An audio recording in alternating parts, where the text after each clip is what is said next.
Skill development in critical hours programs includes any skill that a child or youth needs to grow up great. This includes academic, physical, life, social and emotional, leadership, and creative skills. When students are engaged in high-quality programming, they experience higher levels of concentration and motivation, which push their academic and social development forward, even beyond the specific skill being practiced. Skill development in critical hours programming complements school-based and other formal instruction. Often it is more real-life learning with more flexibility. Programs can also cater to the interests of participants, driving motivation to learn. Children and youth also have the chance to have more freedom to explore than in curriculum-based learning. Altogether, this has positive effects on well-being. Skill development is very important. Every day you learn something new, you have to work on it. Even coming here, I'm always learning something new, So they're learning new skills, being able to socialize with new people, being able to learn like problem-solving skills, whether it's a relationship with a teammate or whether it's how to learn how to do a new skill. I hope for them that they're able, from this, to take skills and to maybe implement it to their own game. A lot of our youth play on teams, and by getting better here, they get an advantage that maybe they wouldn't have gotten if it wasn't for this program. Our program is unique because it offers a place for children to do their homework without essentially the pressures of academia. So they can come have fun, but they can still get stuff done. And it provides them with a useful tool to get help with certain subjects that they find they're having difficulty in. We at school, it's because we're a lot of students and the teacher can't help all of us at once. So in case we have a problem in math or anything, we would write it down. And then when we come here, we have staffs that are just here from university. Some of them are from high school, and some of them speak English and French. So then when we come here, we have either fresh minds, and we also have them, and they've already did those problems, and it's faster for me to understand from them than it is in a classroom full of 28 students yelling at once. Soft or life skills support interactions with others in a proactive, creative, and empathetic way. These skills are often difficult to measure while being valuable in the individual's success. Soft or life skills include emotional regulation, effective communication, active listening, teamwork, critical thinking, and problem solving, time management, adaptability, observation, and goal setting. Each activity in a program should address one or more of these skills.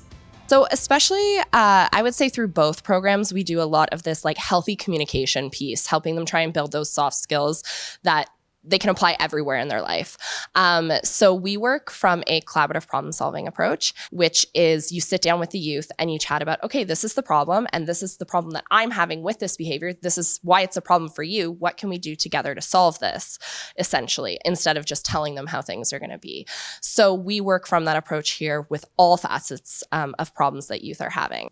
I think a large part of the impact is that during their everyday lives, they have a lot more tools in their hands. Because a lot of children, without these tools, they will hit each other, they will scream at each other, because they don't know how to process their emotions yet, because they're just learning. And giving them these tools helps them realize, okay, I understand I'm feeling angry. What can I do to feel better and help the other person feel better too? They're able to work one-to-one with the youth or the child and their families as well, to have that conversation. The earlier we capture that, the better it is for as they're younger, and then taking on those tools when they're older. So that could be learning when to understand your triggers, right? Any challenges that you're facing, patterns in behavior, how to be preventative, right? And how to have control over yourself, right? It could be therapeutic activities where I really like to draw. Drawing really calms my body. Some of the kids, it's I need to move them around. So we do body breaks, whether that's maybe you just got to go for a walk or you got to dance it out. Every child is unique in that way. So it's also catering to their needs, right? So tools could just be really finding what works best for you and how to cope in a positive manner. Social emotional skills emphasize a sense of autonomy while helping to boost self-esteem, self-regulation, and empathy. By fostering development of interpersonal relationships, staff can support social emotional skills. These skills can support positive mental health for all individuals, as well as long-term strategies to support mental health needs. Developing social emotional skills can be done with specific programming focus by talking about emotions and discussing strengths and assets. Or you can incorporate it into other areas by encouraging conversation and modeling the skills as adults. I like to focus, we're all different in terms of like child and youth workers. And I think we approach it based on what we've been through as kids and what we struggled with. And so a lot of the times as child and youth workers, we will impart wisdom that we wish we got when we were that age. So for me, a lot of it is skills around dealing with your emotions. You'd be surprised at how many adults have not learned how to cope with emotions and how to recognize, okay, this is what I'm feeling. This is why I'm feeling that way. A lot of people miss that education, and it's not something that they teach in school. So being able to teach them, I've run many homework club activities where we're not doing regular learning. We're not reading a book about this. We're actually today going to talk about emotions and go through scenarios about, okay, how would you feel in this scenario? Okay, how would you feel? Okay, so you're going to feel angry and you feel happy about that. Let's talk about it and let's see why we have different reactions to that. Is that because you had a specific experience and you had a different one? And so being able to teach them how to recognize and identify and then be able to cope with those emotions is one of those things I take very seriously. And it's something we see a lot because a lot of our kids, a lot of the members we see have a hard time with their behaviors and lashing out and having a short fuse, which I think many people can relate to. It's a tough world we live in, but being able to see them learn how to, okay, I'm going to take a minute. I'm going to take a second. I'm feeling jealous right now, or I'm feeling frustrated. This is what I can do about that. We are paying attention to stuff that happens behind the scenes, like maybe something happens outside of school, we don't know about it, or maybe there's something in their home, family life that they might not want to discuss too much, or it's very emotional for them. We're always paying attention to external factors and how that plays a role into the space here, because I feel especially for POC kids, sometimes their emotions and their feelings and any difficulties they might be facing, it might not be as recognizable or might not be taken as importantly as some other students, but not in this program. But it's just always remembering that even if they have a bad day, it's not just them being mad, it might be something else. So we're not really here to discipline and let them know what determines a good student, what determines a bad student. We're here to kind of be malleable. They don't have to be one specific role, one specific student. If they have those days, if they have something they want to talk about, we're always here. They're so nice and kind, and they're very they always help, and they help me through hard things. So if I was really sad about something, they would comfort me and help me. I think the community itself sort of works as sort of a front line where we're able to connect children, families, parents to different city resources, resources for mental health. Our kids that come to programs specifically, when we see sort of things going on behind the scenes, or we feel someone's struggling with something, we kind of just approach it as is, ask what's going on, and kids are usually really honest, they'll just tell you, and then we take it from there. Leadership skills support success in addressing community needs, community involvement, and civic engagement. Inviting participants to be part of program design or implementation grows the skill. Additionally, critical hours programming staff should be sure to listen when children and youth voice their needs as well as solutions. Our kids have a lot to say, and they have a lot of requests and demands from us. They always tell us what they want to do, what they want to try. So in the beginning and in the end of the year, we always do a survey with them. So we always ask them, What would you like to see more? What did you enjoy? What did you want more of? We include them in almost every single way that we possibly can, from input on our daily snacks to our daily activities. We have a youth advisory committee that helps us plan community events and help make Oh Yeah a great place. Like literally any way that we can include them and get their input on things. We want to hear that because we want it to be the best space for them. We want it to work for them. We want it to be a place that they enjoy. We want them to be doing activities that they enjoy. If we're just sitting here telling them what to do and they don't enjoy it, then our program wouldn't be what it is. We see the incredible growth and development that comes from kids when they're in our programs, and we hope that they grow up and become like fabulous adults that go along and make changes for the better in the world as well. Like the learning, it feels better than at school. Like you're learning with people that are more like, not like teachers, but like older siblings, I guess, like learning with that. I feel like it helped me with my leadership skills a lot because growing up, I really they would tell me that I was a leader like that, but I wouldn't really feel like a leader. I feel like, and then, they would just help me out leading a lot. And now when I come back, I can help with the kids that are younger than me and stuff like that. Academic skills development in programs complement and enhance classroom skill development. Programming on literacy, numeracy, or STEM benefits academic skills. This is not strictly homework help. It is also providing opportunities to develop these skills outside of the traditional curriculum. So we usually separate like academic and recreational activities. Sometimes we merge them because it's better when you're having fun and learning. We do find like a lot of our kids resist homework. So it's easier when they all are doing the same type of worksheet, doing the same type of work.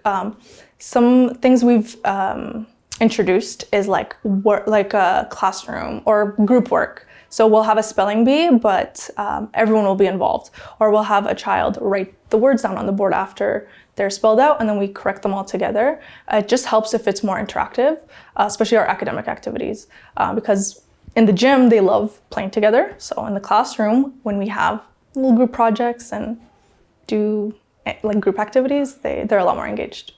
The way we do programs, I think, is learn through play, right? So like, for example, a scavenger hunt. They're learning. They don't know they're learning, but they're learning. So it could be like, solve this math problem to get to the next stage. They're having so much fun doing it. Or having like a relay spelling bee contest. They're learning their literacy, but they're having fun doing it, right? It's just changing the perspective on wanting to learn and like actively teaching them and kind of building programs that, doesn't directly tell you that you're learning, but gives you the sense of it. And that's kind of how we teach our kids and get them to push themselves and challenge themselves. To be honest, I think one of the best things that I've seen while working here is like, there was a child that came, and I'm pretty sure they were a refugee from Ukraine. And in the beginning of the first 3 months, it was actually this year, like they were not speaking like any English, not communicating, having trouble like communicating with staff and their fellow classmates. And just like every day working a little bit with that child and having all the staff and the kids aware of their situation and like doing little things like encouraging them, teaching them how to say certain words. Like I think like a couple months ago, that kid speaks so fluently now, understands everything, and like seeing the development and the help of like obviously the education system, but as well as the support from after school program and how it made that kid learn English and know how to read and understand. And that's like very proud to see that. So I actually recently started learning Spanish, and one of the staff noticed like, hey, you're working on Spanish? I'm like, yeah, I am. So he's like, hey, I know Spanish. So if you ever need any help with that, or if you ever need any like tips or tricks, like you can come to me. So even though like I didn't personally ask him to help me or like give me like advice or tricks or tips, he just offered it to me with no question. So that's pretty nice. Creative skill development supports independent thinking, self-expression, problem solving, and generating ideas. These are skills necessary beyond traditional creative endeavors and supports children and youth in success in many fields. We have lots of opportunity for creativity here in terms of just giving them art supplies, no direction, just see what they do with it. Even outside, we have a lot of fort building, little teepee building, little on the chalk everywhere. Just so much creativity going on. I think that giving them the tools to do that, just the actual materials and letting them do what they want with that. But also just encouraging them along the way to follow things that bring them joy and to build and create things and to discover more. We like to bring in a lot of people from different backgrounds, as in, with their careers, whether it's someone into film or someone who's into art, someone who's into photography, regardless of what they're into. If it's creative, we'd love it here. And they're even involved with volunteering with us and making different things. A lot of the paintings that you see are even done by our youth, none of us. So they are definitely a big part in our creative process here. And they even make their own videos, their own pictures, and they help us a lot with decorating the space and beautifying it.